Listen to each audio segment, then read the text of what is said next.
નમસ્કાર મિત્રો, આજના આ વિડીયોની અંદર આપણે ક્રિપ્ટોના ફ્યુચર એટલે કે આવનારા ભવિષ્ય વિશે વાત કરવાના છીએ. કારણ કે મિત્રો 2026 ની અંદર ક્રિપ્ટોમાં જે મોટા ઇન્સ્ટિટ્યુશન છે એ પણ ઇન્વેસ્ટમેન્ટ કરવા જઈ રહ્યા છે. એટલે અત્યાર સુધી આપણને શું લાગતું હતું કે યાર ક્રિપ્ટો તો આપણા જેવા નાના રિટેલર્સ માટે છે. પણ ખાસ કરીને કહું ને કે 2026માં આપણા બધાનો આ નજરિયો ચેન્જ થવાનો છે. કારણ કે 2026 ની અંદર મિત્રો જે દુનિયાની મોટામાં મોટી બેંક છે, મોટામાં મોટી સંસ્થાઓ છે, મોટામાં મોટી કંપની છે, એ અબજો ડોલર, સાચું સાંભળ્યું તમે, અબજો ડોલર છે ને ક્રિપ્ટોમાં ઇન્વેસ્ટમેન્ટ કરવા જઈ રહ્યા છે. એટલે આપણે આજના વિડીયોમાં ટ્રાય કરીશું સમજવાની કે શું ખરેખર 2026 ની અંદર આપણે પણ આપણા પોર્ટફોલિયોની અંદર ક્રિપ્ટોને એડ કરવું જોઈએ કે નહીં, એના વિશે ડિટેલ્સમાં વાત કરીશું. તો જો મિત્રો તમને મારી આ ઇન્ફોર્મેશન ગમે તો વિડીયોને લાઈક કરો, શેર કરો અને ચેનલને જરૂર સબસ્ક્રાઇબ કરજો.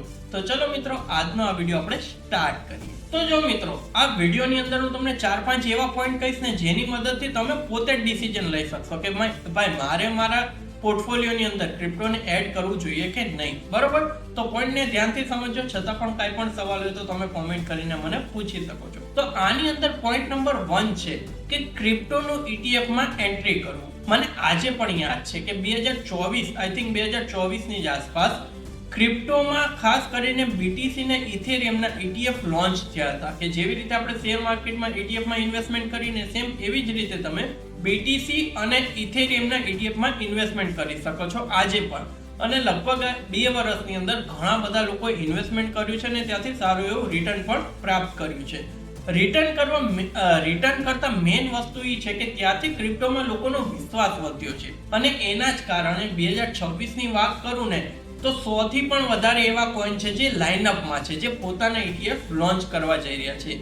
અને ક્યાંક ને ક્યાંક ETF ના કારણે જે મોટી સંસ્થાઓ છે ને એને એક સરળ વે મળ્યો છે ક્રિપ્ટોમાં એન્ટ્રી કરવાનો. કારણ કે જો તમે ક્રિપ્ટોના ETF માં ઇન્વેસ્ટમેન્ટ કરો છો ને એ બરોબર છે, તમે સ્ટોક માર્કેટના ETF માં ઇન્વેસ્ટમેન્ટ કરો, બંને સેમ જ છે. અને એટલા જ માટે અહીંયા શું હોય છે કે લોકોને કોઈન કે વોલેટ સિક્યોર રાખવાની જરૂર જ નથી. કારણ કે અહીંયા તમને કોઈન પણ નહીં મળે, વોલેટ પણ નહીં મળે. જેવી રીતે આપણે ETF હોય છે ને સેમ એવી જ રીતે ક્રિપ્ટોના પણ ETF હોય છે. તો નંબર 1 પોઈન્ટ છે ને એને તમારે ધ્યાનમાં રાખવાનો કે આના કારણે વધારે ઇન્વેસ્ટમેન્ટ તો આવવાનું છે, પણ જો આપણે સિક્યોરલી ક્રિપ્ટોમાં એન્ટ્રી કરવી હોય તો ETF એક બેસ્ટ ઓપ્શન આપણી માટે પણ થઈ શકે છે. તો આની અંદર પોઈન્ટ નંબર 2 છે કે ગ્લોબલ રેગ્યુલેશન ઓફ ક્રિપ્ટો, જેમાં એક છે MiCA અને સેકન્ડ નંબર ઉપર છે જીનિયસ એક્ટ. તો કાયદાના કારણે પણ લોકોને આની પર ટ્રસ્ટ વધ્યો છે. વાત કરીએ ને તો આજના સમયમાં યુરોપની અંદર તમને MiCA ફ્રેમવર્ક જોવા મળશે ને USA ની વાત કરીએ ને તો ત્યાં એક એક્ટ છે જેનું નામ છે જીનિયસ એક્ટ. આના તહેત જે પણ ક્રિપ્ટોનું રેગ્યુલેશન છે ને એ સારી રીતે થયું છે કે એની ઉપર પણ એક્ટ લાગુ થઈ ગઈ છે કે આમાં તમે ખોટું કાંઈ નહીં કરી શકો. અને એના જ કારણે જે મોટી બેંક છે ને એને ક્લિયર વિઝન મળ્યું છે કે ક્રિપ્ટોમાં આપણે કઈ રીતે એન્ટ્રી કરવી. અને ક્યાંક ને ક્યાંક જોવા જઈએ ને તો કોઈ પણ જગ્યાએ જો ને એક્ટ સ્પષ્ટ હોય ને કે ભાઈ આ વસ્તુ ખોટું છે ને આ વસ્તુ સાચું છે તો ત્યાં મોટું ફંડિંગ આવી શકે છે. તો જીનિયસ એક્ટ અને MiCA ના કારણે પણ મોટું ઇન્વેસ્ટમેન્ટ આવી શકે છે. અને આપણને પણ જો ક્રિપ્ટોમાં ક્યાંક ને ક્યાંક ડાઉટ હોય ને તો આ વસ્તુ આપણે ધ્યાનમાં રાખવાનું.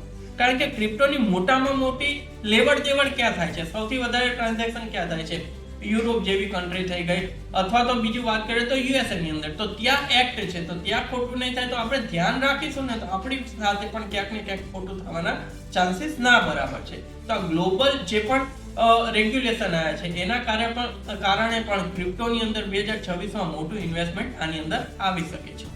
નંબર 3 ઉપર છે ટોકનાઇઝેશન ઓફ રિયલ વર્લ્ડ એસેટ. એટલે આજના સમયમાં રિયલ એસ્ટેટની વાત કરો, ગોલ્ડની વાત કરો, ઇવન સરકારી બોન્ડ્સ પણ છે ને બ્લોકચેન ઉપર આવી રહ્યા છે. આને ટેકનિકલ વર્ડ આપવામાં આવ્યો છે ટોકનાઇઝેશન. અને આના જ કારણે બ્લેકરોક જેવી જે મોટી કંપનીઓ છે ને તે પણ પોતાના ફંડ બ્લોકચેન ટેકનોલોજી ઉપર મેનેજ કરવા માંડી છે.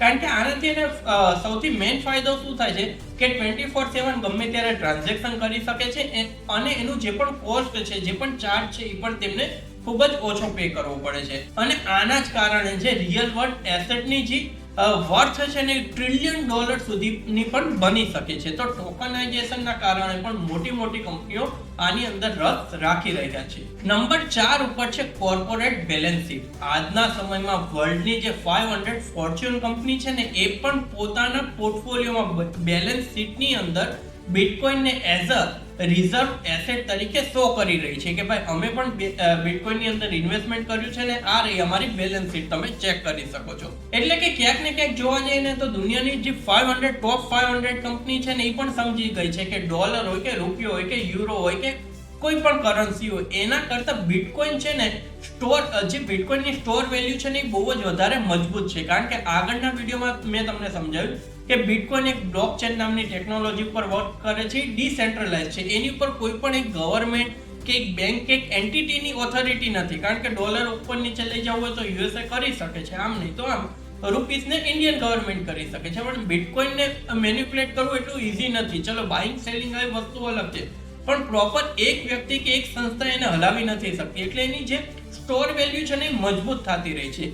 તો આ બધી કંપનીઓ સારી રીતે સમજી ગઈ છે ના ભાઈ કે આપણો પોર્ટફોલિયો છે ને બિટકોઇન અથવા તો ક્રિપ્ટો વગર અધૂરો છે. એટલે પોતાની બેલેન્સ શીટમાં એ લોકો શો કરે છે કે અમારી પાસે BTC નો આટલો રિઝર્વ છે. પ્લસ તમને ન્યૂઝ પણ મળ્યા હશે કે યુએસએ પણ ફિક્સ કર્યું છે કે અમુક $1 મિલિયન આપણે એવરી યર છે ને બિટકોઇનમાં ઇન્વેસ્ટમેન્ટ કરશું. એટલે ક્યાંક ને ક્યાંક છે ને એક સેફ એસેટ બની ગયો છે સ્ટોર કરવા માટે. જો કંપનીઓ કરતી હોય, મોટી મોટી ગવર્મેન્ટ કરતી હોય, તો પર્સનલી મારું એવું માનવું છે કે આપણે પણ આપણા પોર્ટફોલિયોની અંદર થોડું ઘણું અમુક 2, 5, 10, 15% જે તમને સેફ લાગે એટલું ઇન્વેસ્ટમેન્ટ ક્રિપ્ટોમાં જરૂર કરવું પડે. સારી રીતે એનાલિસિસ કરીને એના પછી બાકીના એનાલિસિસ કરવા માટે આપણા પ્રીવિયસ વિડીયો તમે જોઈ શકો છો. તો મિત્રો આ 4 પોઈન્ટને સારી રીતે સમજ્યા અને જાણ્યા પછી તમને પણ ખ્યાલ આવ્યો હશે કે ક્રિપ્ટો હવે કોઈ બબલ નથી રહ્યો, એક ફાઇનાન્શિયલ માર્કેટનો પાર્ટ બની ગયો છે.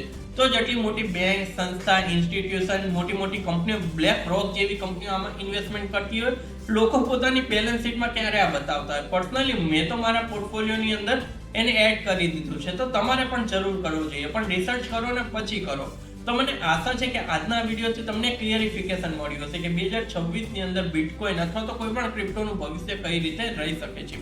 હું તમને એક રિક્વેસ્ટ કરીશ કે કોમેન્ટ કરીને મને જરૂર જણાવજો કે કયા એવા કોઈન છે જેની ઉપર તમે પર્સનલી નજર રાખી રહ્યા છો, જેની અંદર તમે પણ ઇન્ટરેસ્ટેડ છો ઇન્વેસ્ટમેન્ટ કરવા માટે. તો એનો પણ હું એક રિવ્યુ વિડીયો બનાવીશ. એની માટે તમારે કોઈનનું નામ કોમેન્ટમાં લખવાનું છે.